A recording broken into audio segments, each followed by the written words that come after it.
નમસ્કાર દોસ્તો, શાંતિશ્રમ ન્યૂઝમાં આપનું સ્વાગત છે।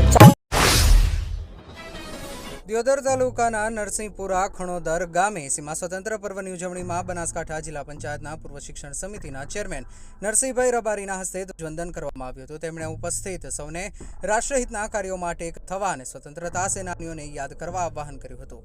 નરસિંહભાઈ રબારીએ દેશના નિર્માણમાં સૌ નાગરિકો સહભાગી બને તેવી અભ્યર્થના વ્યક્ત કરી હતી। આ કાર્યક્રમમાં નરસિંહપુરા ખણોદર વિસ્તારના વિદ્યાર્થીઓ તેમજ મોટી સંખ્યામાં અગ્રણી નાગરિકો ઉપસ્થિત રહ્યા હતા।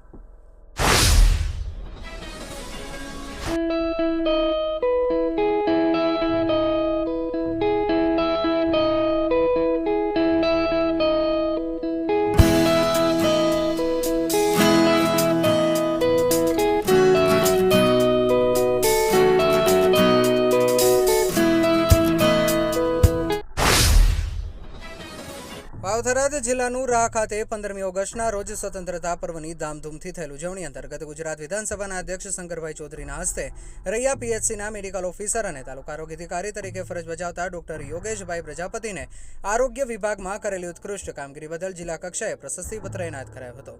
તેમની આ સિદ્ધિને સૌએ આવકારી તેમને શુભેચ્છાઓ પાઠવી હતી।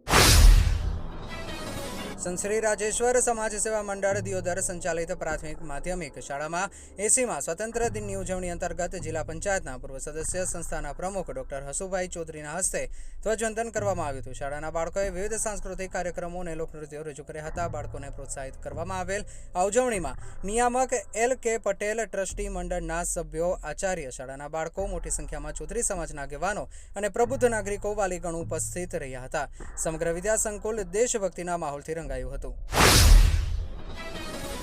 વાવથરાદના વડગામડા ગામે વડગામડા પડાદરને જોડતા માર્ગના ખાતમુહૂર્ત પ્રસંગે વિધાનસભા અધ્યક્ષ શંકર ચૌધરીએ કોન્ટ્રાક્ટરને રોડની ગુણવત્તા અને કામગીરી અંગે ટકોર કરી હતી। તેમણે ગુણવત્તાયુક્ત અને લાંબા સમય સુધી ટકે રહેવું તેવું કામ કરવા સૂચના આપી હતી। અધ્યક્ષ શંકર ચૌધરીએ સંબોધન દરમિયાન કોન્ટ્રાક્ટરને હળવા અંદાજમાં ટકોર કરતા જણાવ્યું હતું કે આ રોડ પર મારે ચાલવાનું છે, તેથી કામગીરી જોઈને કરજો। તેમણે ભારપૂર્વક કહ્યું કે રોડ લાંબા સમય સુધી ટકી રહે અને લોકો તેની સારી કામગીરીને યાદ કરે તે રીતે બાંધકામ થવું જોઈએ।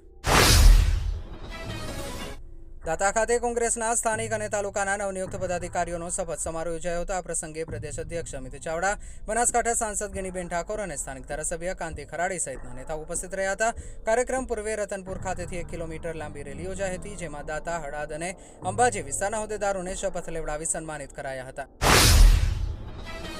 અંબાજી દાતા વચ્ચે ત્રિશુલિયા ઘાટીમાં એક 22 પૈડાવાળો ટ્રક પલટી ગયો હતો। અકસ્માતમાં એક ગાયનું મોત થયું હતું, પરંતુ સદભાગ્યે કોઈ માનવ જાનહાનિ થઈ ન હતી। આ ટ્રકમાં રેલવેના પાટા નીચે મૂકવાના બ્લોક લઈ જવામાં આવી રહ્યા હતા। અકસ્માત બાદ આ બ્લોક એક ગાયને અથડાતા તેનું ઘટના સ્થળે જ મોત નીપજ્યું હતું। પ્રાથમિક અનુમાન મુજબ ટ્રક ચાલકે સ્ટીયરિંગ પરનો કાબુ ગુમાવતા આ ઘટના બની હતી। જોકે કોરિયન ટેકનોલોજીથી બનેલી પ્રોટેક્શન વોલને કારણે મોટી જાનહાનિ ટળી હતી। આ વિસ્તારમાં લાગેલા CCTV કેમેરા તોડી નાખવામાં આવ્યા હોવાની અકસ્માતનું ચોક્કસ કારણ જાણી શકાયું નથી।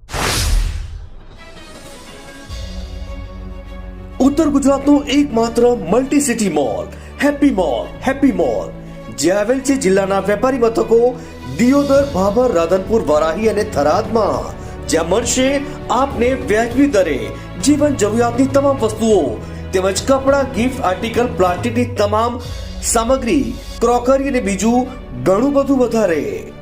તો આજે જ આવો હેપી મોલ અને કરો ખરીદી તમારી મનગમતી વસ્તુઓની।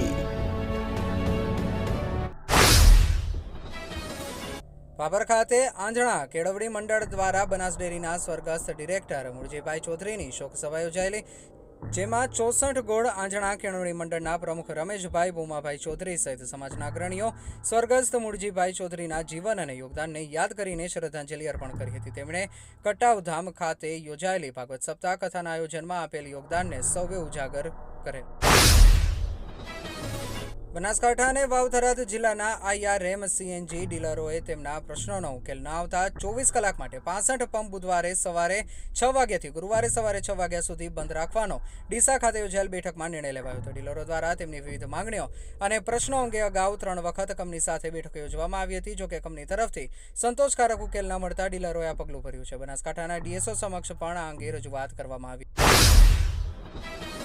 બનાસકાંઠા જિલ્લામાં પાંથાવાડા પોલીસે રાજસ્થાનથી ગુજરાતમાં થતી દારૂની હેરાફેરી સામે મોટી કાર્યવાહી કરી છે. ગુંદરી પોલીસ ચેકપોસ્ટ પર વાહન ચેકિંગ દરમિયાન એક ટ્રેલરમાંથી ₹24.13 લાખનો ભારતીય બનાવટનો વિદેશી દારૂ અને બિયરનો જથ્થો ઝડપી પાડવામાં આવ્યો હતો. આ મામલે 2 શખ્સો સામે પ્રોહિબિશન એક્ટ હેઠળ કાર્યવાહી કરવામાં આવી છે. પોલીસ ટીમ ગુંદરી ચેકપોસ્ટ પર વાહનોનું સઘન ચેકિંગ કરી રહી હતી. તે દરમિયાન રાજસ્થાનના મંડાર તરફથી ગુજરાત તરફ આવી રહેલા ટ્રેલર પર શંકા જતા તેને અટકાવી તપાસ હાથ ધરવામાં આવી હતી.